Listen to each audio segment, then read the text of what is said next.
पर द्वादशी के दिन शास्त्र वर्णन करता है कि चलिए हमारा शास्त्र कहता है कि एकादशी के दिन चावल मत खाओ, पर द्वादशी के दिन शास्त्र वर्णन करता है कि पहला गासा जो मुंह में जाए वो चावल का जाना चाहिए, तब एकादशी का पुण्य मिलता है।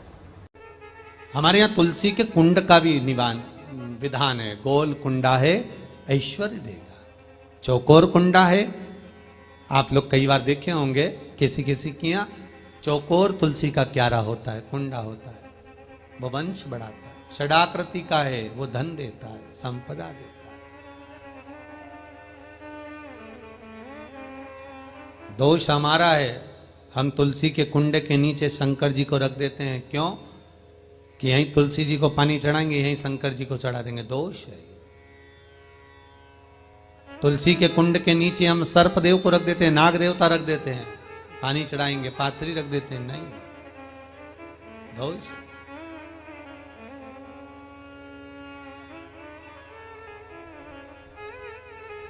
उसका दोष हम सबको स्वयं अगर गलती करते हैं तो स्वयं को भोगना। कैसा कुंड हो, 7 तरह के कुंडों का व्याख्यान तुलसी के रूप में कहा गया है महाराज।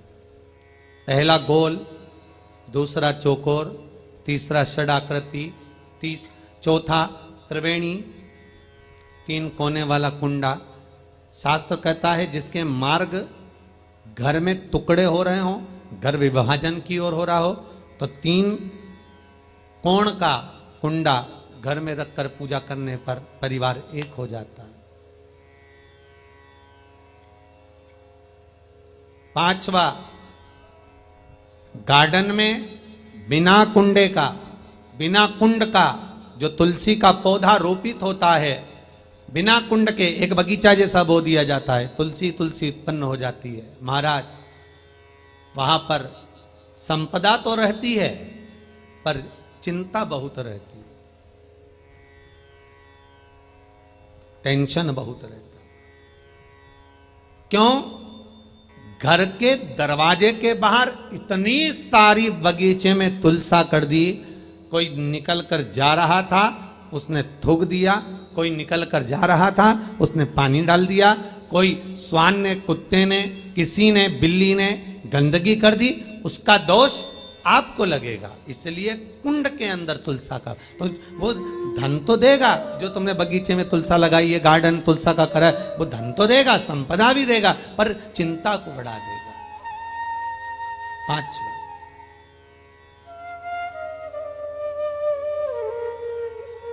महाराज 6, तुलसी के कुंड को 3 धार पर लटका कर रखना। कई जगह पर आपने देखा होगा तुलसी का जो कुंडा होता है उसको 3 जो तार होते हैं, 3 जो चेन होती है, उस पे लटकाया जाता है। महाराज विष्णु पुराण उसका भी व्याख्यान करती है। महाराज वहां व्यक्ति के कार्य उन्नति की सीढ़ी की ओर बढ़ जाते हैं। जैसे भोजन की थाली लग गई, भोजन तैयार हो गया, बस खाने बैठे हो और थाली खसक गई, समझ लेना कि तुलसी को अधर पर लटका कर रखा है। इसलिए कार्य तो हो रहे हैं, बनने वाले हैं, 4 दिन बाद ये काम होने वाला है, 8 दिन बाद ये काम होने वाला है, लग रहा है कि इसमें इतना फल मिलेगा, लग रहा है इस व्यापार को करेंगे तो इतना फायदा हो जाएगा, सब कुछ करा, लाखों रुपए लगा भी दिए, थाली मालूम पड़े खसक गई, अधर लटका है तुलसी। 7 क्रम है तुलसी के, ये 6ठा क्रम बताया। तुलसी का 7वां क्रम,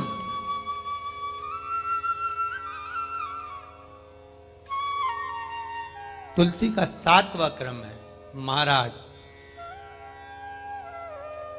तुलसी का कुंडा जैसा घर के आंगन में है, तुलसी का कुंड जैसे घर के आंगन में विराज रहा है, ऐसा ही छोटा सा कुंड भगवान के लिए रोपित करें।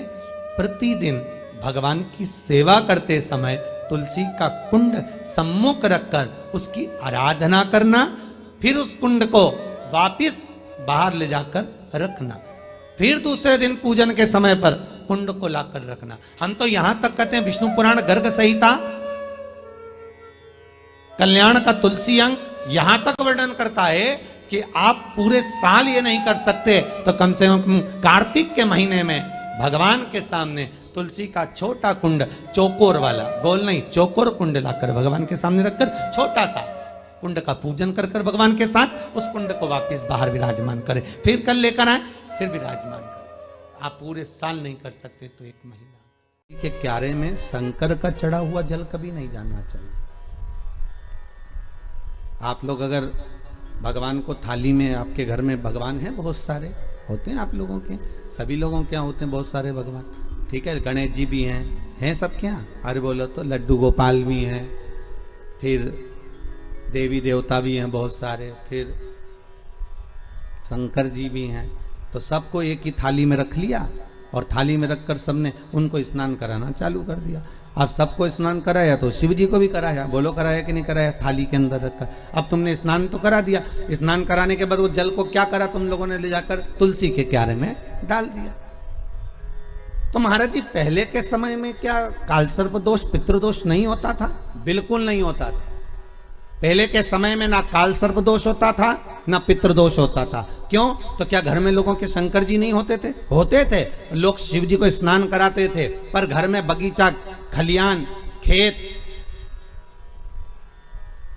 वृक्ष इतने लगे होते थे कि शंकर जी को स्नान कराने के बाद वो जल को ले जाकर, भगवान को स्नान कराने के बाद जल को ले जाकर पेड़ पौधे में डाल दिया जाता था, बगीचे में डाल देते थे, तुलसी के क्यारे में नहीं डालते थे। इसलिए ना पितृदोष होता था ना कालसर्प दोष होता था।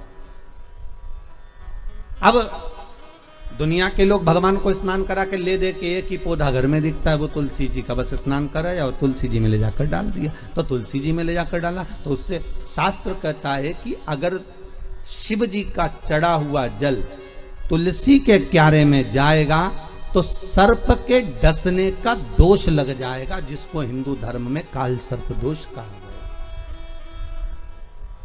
जो काल सर्प दोष, अच्छा बड़ा विचित्र काम है। कई कई गांवों में आप लोगों ने भी देखा होगा, यहां तो ठीक है परंतु हमने महाराष्ट्र में बहुत देखा। महाराज कई कई गांवों में तुलसी के क्यारे के नीचे शंकर जी को रखते हैं। ये तुलसी के कुंड के अंदर शंकर जी को रखेंगे, पर ये दो कोई आपको अलग अलग तरह से ना जाने घुमा फिरा के, ना जाने बुद्धि ऐसी फेर कर गलत चीज बताएगा ना, तो वो समझ में आ जाएगी आप लोगों को। दुनिया की आदत है।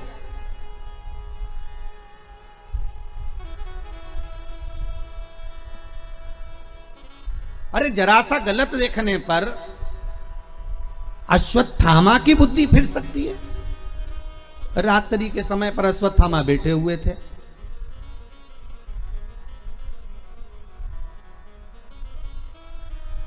और रात्रि के समय पर अश्वत्थामा बैठे, और बैठे बैठे अश्वत्थामा ने क्या देखा कि एक वृक्ष के कोटर में कौवे के अंडे रखे हुए हैं, कौवे के बच्चे रखे हुए हैं, और एक उल्लू रात्रि के समय पर उड़ता उड़ता आया और वो कौवे के अंडों को उसने, रात के समय कौवा जब सो गया तो उसके अंडों को, उसके बच्चों को मार दिया। किसने? उल्लू ने। अश्वत्थामा ने देख लिया इससे जोरदार कोई काम नहीं हो सकता। अगर ये पांडव जीते, नेत्र खुलने के बाद अगर नहीं मर रहे, तो एक काम करता हूं, जैसे उल्लू रात को आया और उसने कौवे के अंडों को मार दिया, कौवे के बच्चों को मार दिया, तो अश्वत्थामा ने भी विचार करा, एक काम करता हूं मैं भी सोते समय पर जाता हूं और मार देता हूं। और अश्वत्थामा ने करा क्या, जब पांडवों के पुत्र सो रहे थे और अश्वत्थामा उनको सोते हुए को मार आया, सोते हुए।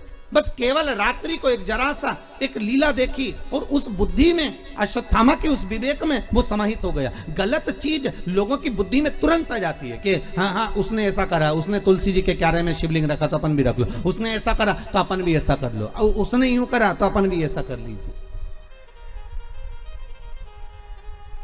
पर शंकर की कथा करें नहीं भाई, ये थोड़ा वंचिता होना चाहिए।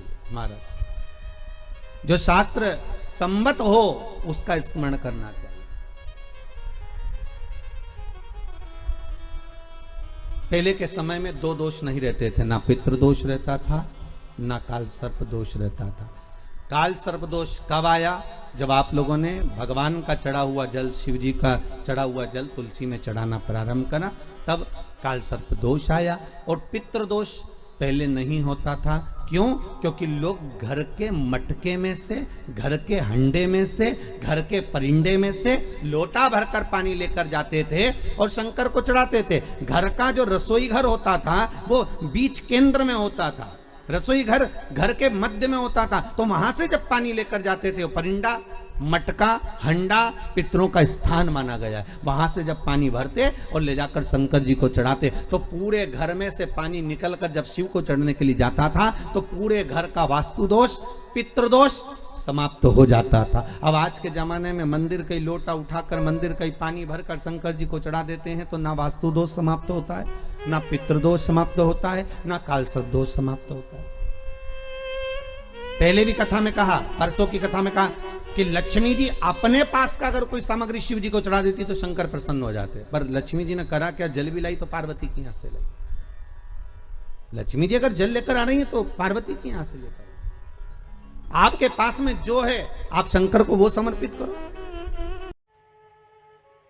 पर भावों में इतने इतने आप आनंद में डूबो, भाव में डूबो, मना नहीं है, पर भाव में छल ना हो जाए,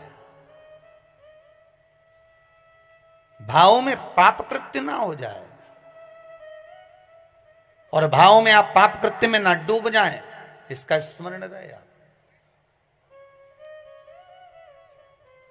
कई माताएं तो पुण्य करते करते भी पाप कमा लेती, कई पुरुष लोग भी पुण्य करते करते पाप कमा लेते। तुलसी जी को दिया लगाने गई, तुलसी जी को दिया घुमा के तुलसी जी के कुंडे में धरी आई। अब ये पुण्य मिला कि पाप मिला?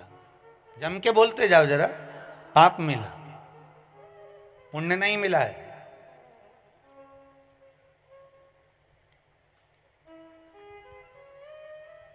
इसको पुण्य कमाना नहीं कहा।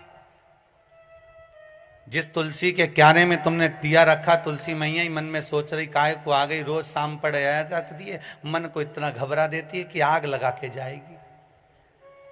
पवन देवता से रोज विनती करती हूं कि ये दिया जलाए और तू हवा चला।